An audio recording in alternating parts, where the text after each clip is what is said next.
Welcome to Mavs Insider and a December to remember. My name is Allie D, and this is Mr. Parrish. Hello, everybody. Now, Allie, it's starting to get a little chilly out here, but you know what? The Mavs are ready to warm things up in the Southwestern Division. Yes, they are. Let's get it going with the opening tip.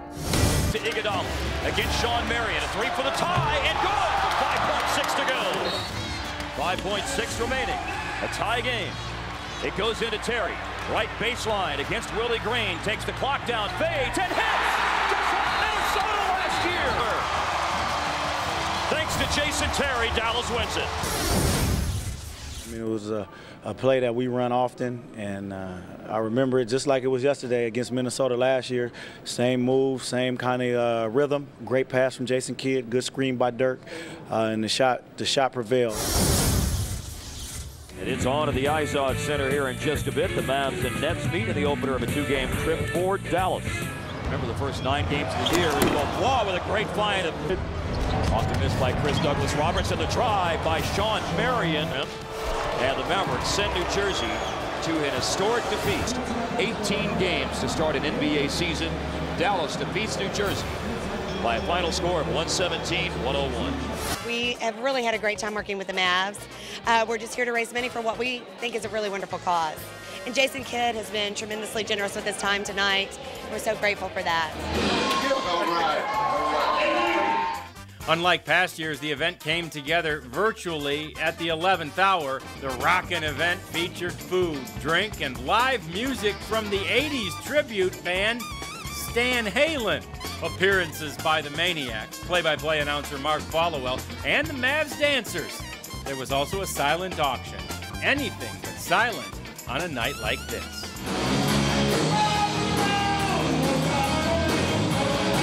Among the memorabilia being auctioned off, balls, shoes, rocking chairs, and an autographed Jason Kidd jersey.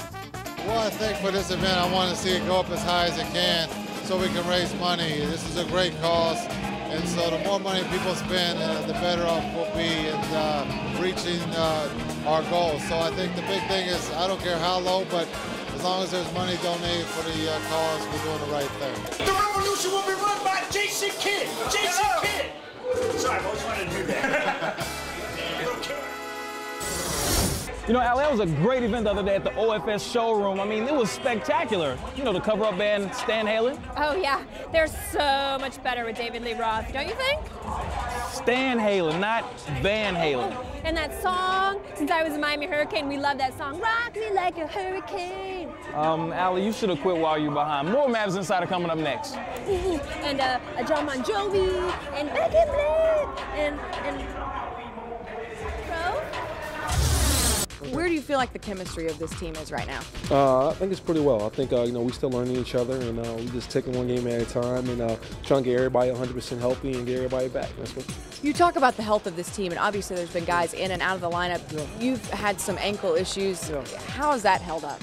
It's hurting a little bit, but for the most part, I'm fighting through it the best way I can to help this team. And it's like, you know, the little stuff I'm able to do, it definitely helps us. And you know, I think everybody's picking up the notch. You know, I think everybody's collectively helping each other on both ends of the floor, and that's what we need. And that's a great sign of a team. When you came here, you talked about being excited to be reunited and play again with Jason Kidd. Yeah. He's found you in some pretty prime opportunities here lately. Yeah. Feel like old time? Oh yeah, definitely. It seemed like we never missed a beat. You know, I think you know, for the most part, you know, we definitely had a big gap between our careers where we weren't separated from each other. But it seemed like I came in with him, and I'm coming back in with him now. You know, I think right now, you know, everybody's talking about identity of the team and what we need to do to be consistent on both ends of the floor. And I think we got a little bit of both. We need to, in certain areas we need to work on, but I think we are definitely a savvy veteran team. You know, you can see it, and definitely in a lot of spurts of the games when we play in. But at the same time, the consistency got to come on both ends of the floor, where we got to get that feeling of trust for each other, and that's where that's going to come from. And I think the more we keep playing with each other, the more it's going to develop, and the more it's going to happen. But for the most part, we're doing what we got to do. And taking care of business and winning games. And that's what we got to do as well. And, you know, luckily it's better than, a W is always better than an L anytime. Meet Mavs dancer Whitney and get a peek at the Mavs annual cheerleading clinic for young girls. We will be right back.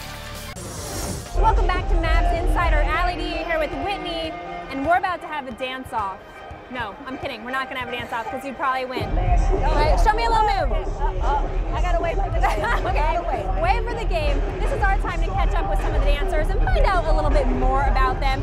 Now, Whitney's been with us for 2 years as a Mavericks dancer, and I want to know, it's been 2 years, what is your favorite thing about being a Mavs dancer? As a second-year vet, my favorite thing has got to be performing on the court. All the people I've met so far, and all the opportunities.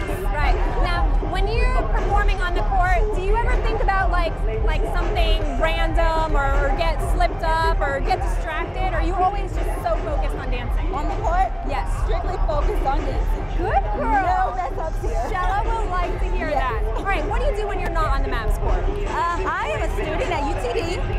I've been going there for 2 years. I actually transferred there from the University of Houston. Really? Yes. Now I understand you did a little marching band in your day. Yes. What instrument did you play? I played flute for 9 years. Wow. Yes. And I marched with the Mighty Ram Band at Berkman High School in high school. Really? Yes. Yeah, sounds very exciting. Okay, I have one more quick question for you, something that I'm dying to know, and I know the Mavs fans are dying to know. Team Edward or Team Jacob?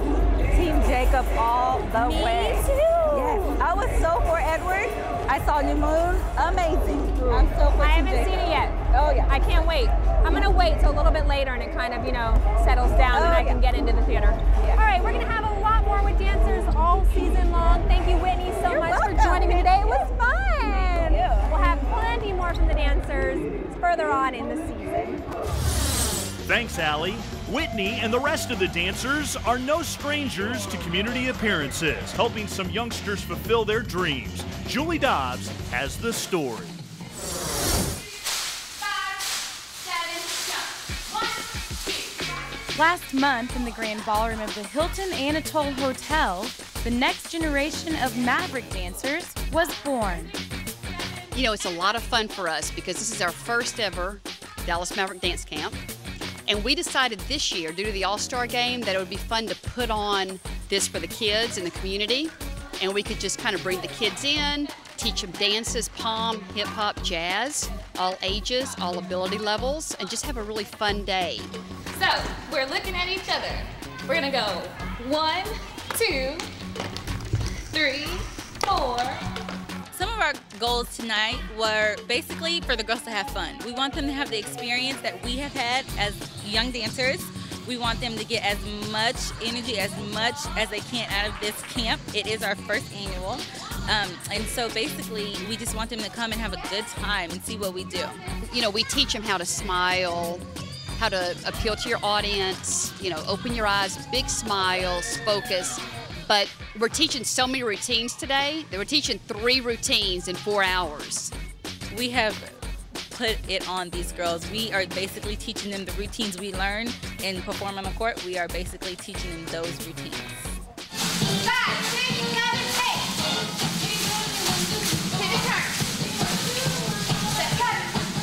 7, 8. We're teaching pretty fast, so they're trying to pick up all this choreography because I really wanted to give parents as much as I could for their money. If I could have done this when I was little, if I would have met, the Dallas Maverick dancers when I was young, I would have started dancing younger. I would have been very, very impressed and very motivated. They didn't have any of that when I was growing up. And the ability, for these girls to now come and actually be taught by the Dallas Maverick dancers, which they're one of the best dance teams in the NBA, it's got to be a thrill for these kids. It's a thrill they'll never forget. For Mavs Insider, I'm Julie Dobbs. Now that wraps up another edition of Mavs Insider. Now before we go, we're going to check out some more Stan Halen. Ooh, everybody's working for the weekend. Everybody, the world-renowned MTV VJ Allie D. But enough of that, we're going to go in the game, okay? All right? Let's go. Bye-bye. See you next time. Welcome to the jungle. We got sun and rain. We got everything you want. Woo!